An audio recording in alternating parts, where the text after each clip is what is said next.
Hey guys, so I thought I'd start making these videos because I'm a person that believes that the COVID vaccines were created to depopulate us, and I'm a person who believes that the elite want us dead.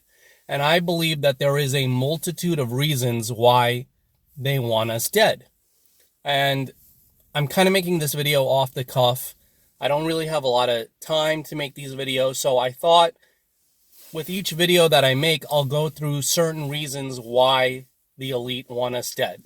Because, like I said, there's a multitude of reasons why they would like to see the population of the planet to be reduced.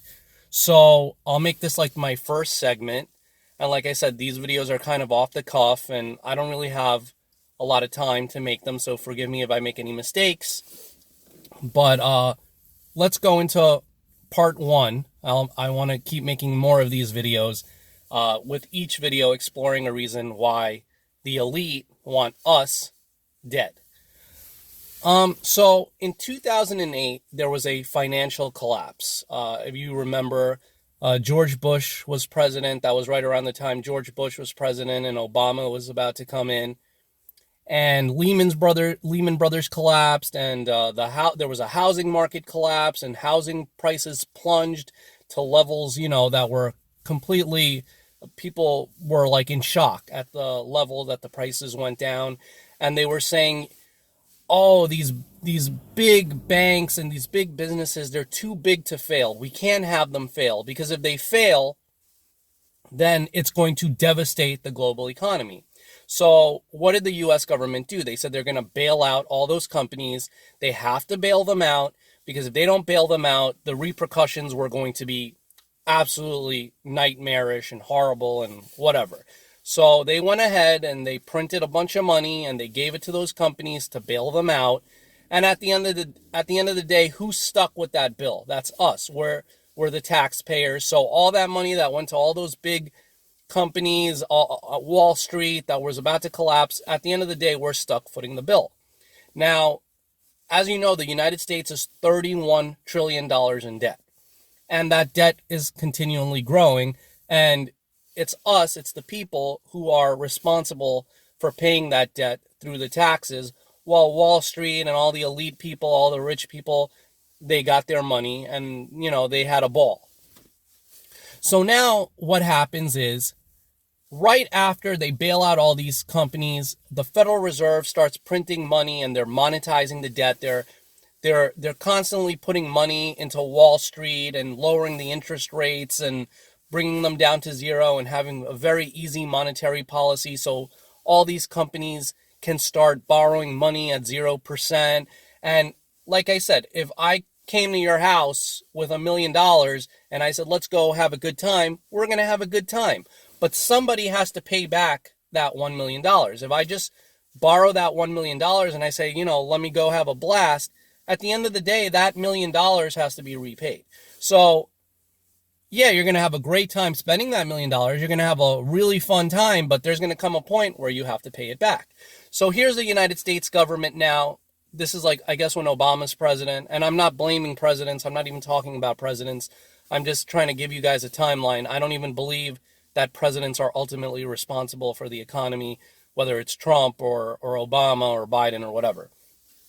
So they start printing and printing tons of money, and the economy's doing great.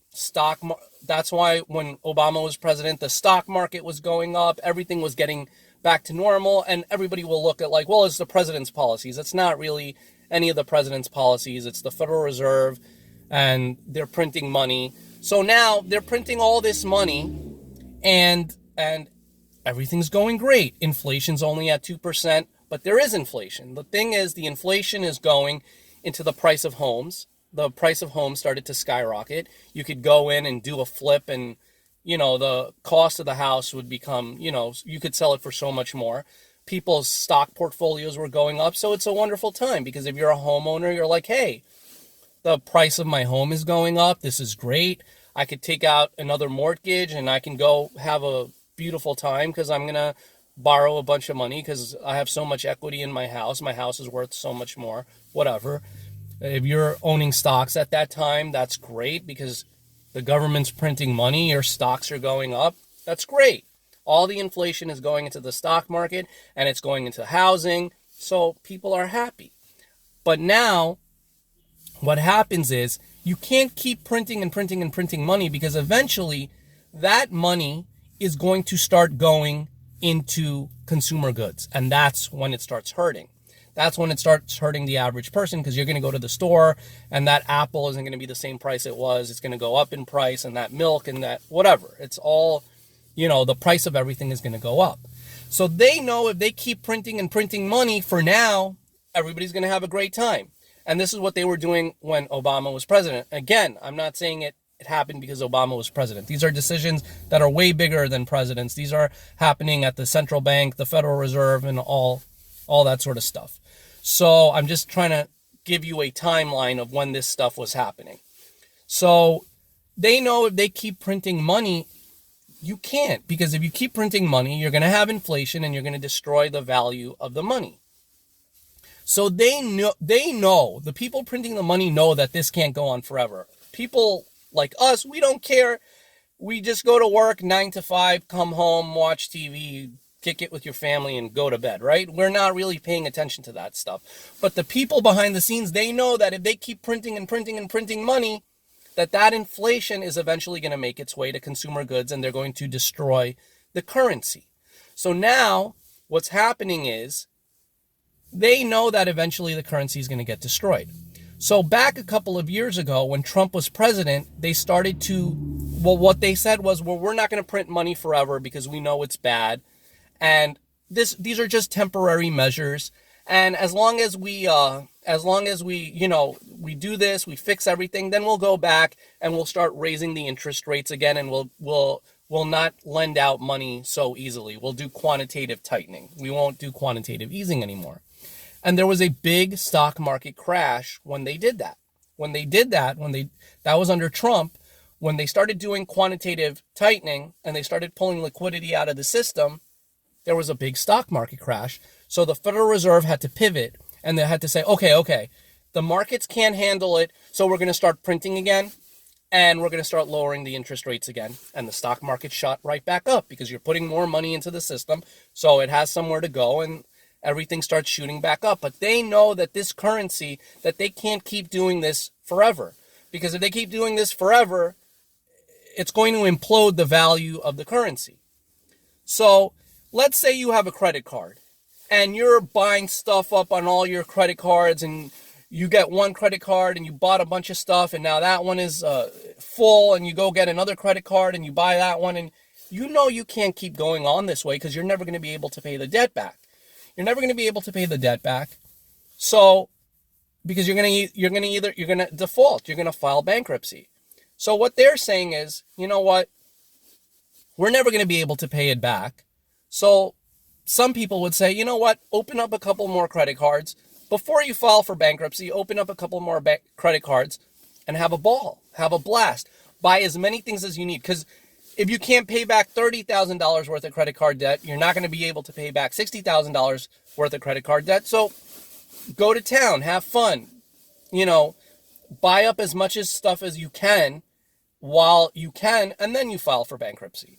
So when COVID came around, it came under Trump, gave them the excuse to print more and more and more money, because now they're like, well, we're in an emergency. Oh, it's COVID, and that money's being sent to Pfizer, and it's being sent to Moderna, and it's being sent to all these companies, and they're now, the currency's about to die, right? So they're exploiting it as much as possible, because now we have this pandemic. Because they know at the end, that's why they had us all in our homes, because if we're all in our homes, then we're not spending money.